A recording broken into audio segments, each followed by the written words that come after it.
Using KFIs to supersize your business. Sharon Horne-Ellstrom here. Today we're talking about the financial SOAP process, step 4, which is P for progress. Well, how do you know you're making progress? How do you know what you're doing in your business is working?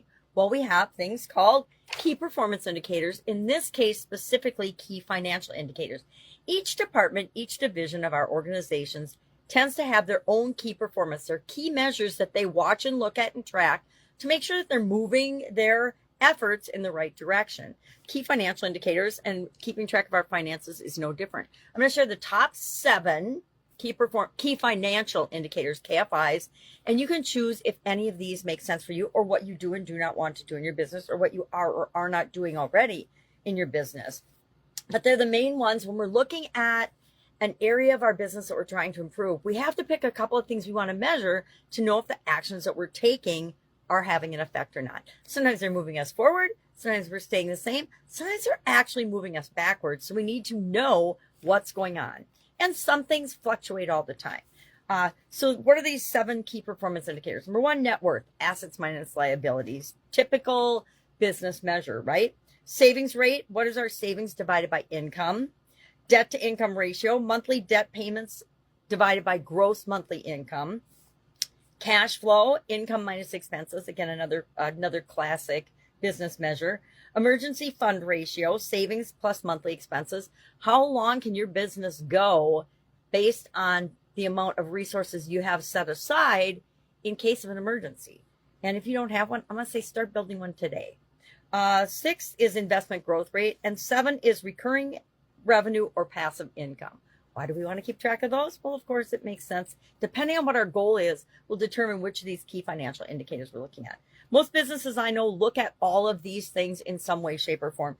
And they've automated the processes to doing it so that the numbers are calculated and fed to them automatically, and all they have to do is review them on some frequency. This is what I do because it is a time saver, and I don't want to do all the detailed tracking for each of the numbers that goes into these in order to look at, well, how are we really performing?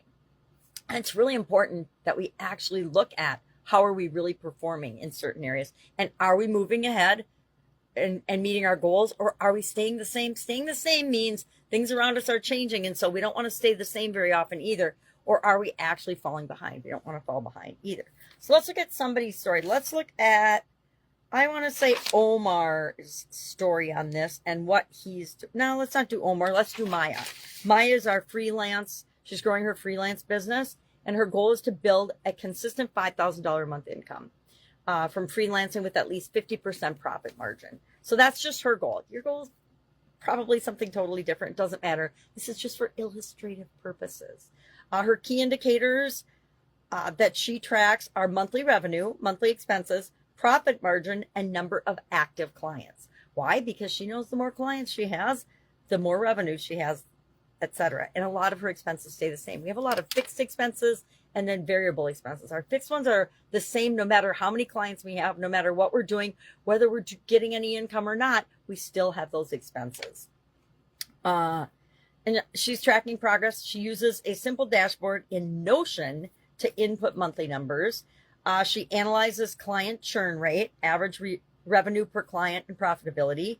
Her goal is to reduce time spent per project while maintaining quality, which she tracks using a time logging app. So I like this one because it's an example of some different ways of tracking her productivity as she's building her business. And her progress tip is to have a monthly CEO day where she audits her income sources and expenses and then tweaks her offers and pricing accordingly. I think that's a great idea. Omar, one of my other clients, he actually has a day of the week, every day of the week. And another one of my clients, Jasmine, has Financial Friday, where she every single Friday looks at her indicators and what she's doing financially for her business as she's growing and building and supersizing it. So how do we take this in a simple 4-step process and make it our own and use it for ourselves? Well, specifically with respect to finances, and it doesn't matter what your role in the organization, either personal finances or personal and budgeting for your department, your division. If you've got the whole shebang, the whole business, pick 3 to 5 things that you're going to look at. 3 to 5 key financial indicators that you're going to look at on some frequency, and we'll talk about the frequency in a future step.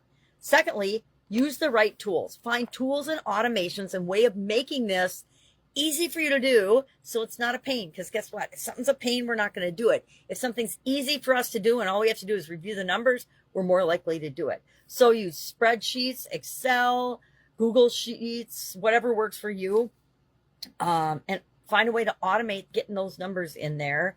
Budgeting apps are available. I don't use any of these, but YNAB, Mint, Monarch, personal finance platforms like Personal Capital and Rocket Money. There are so many tools available nowadays on our phones and on our laptops and on our tablets and on our computers that there's no reason to not keep this simple and do it. Third, we want to set a tracking schedule, meaning like Maya, we want to have a CEO day once a month or a CFO day once a month, whatever you want to call it. And we need to have a frequency at which we're going to look at something. We should put it, I'm going to recommend highly that we put it on our schedules. If you don't do this already, I do this because I know I need to. We need to actually schedule the time in to review and look at these things. So maybe it's like Jasmine and she has her Financial Fridays, and every Friday at X time, she looks at her finances and makes sure that she's on track. And then fourth, visualize the journey of you achieving what you want successfully all the time. We should be, I contend we should be visualizing every single day the results that we want in the different areas and aspects of our life. And this includes finances as much as any other area of our life. So I would love to hear in the comments below what key financial indicators you're tracking to see if you're making progress with respect specifically to your financial goal or financial challenge that we're addressing with the SOAP framework this time. You can share others if you want to. I'd love to hear them because I think it helps us to learn from one another. But just share the one that you are using and are going to use for this particular run through the SOAP framework for finances. I am using, I'm creating an additional stream of income. So I am actually probably, I haven't done it yet, but I'm probably going to measure actual gross income. I might do profitability. I like profitability more than gross income. So I'm going to look at profitability from this stream going forward. All right. That's it. If I can help you in any way, hit me up and ask. Otherwise, have an awesome day, and I'll, of course, be with you tomorrow.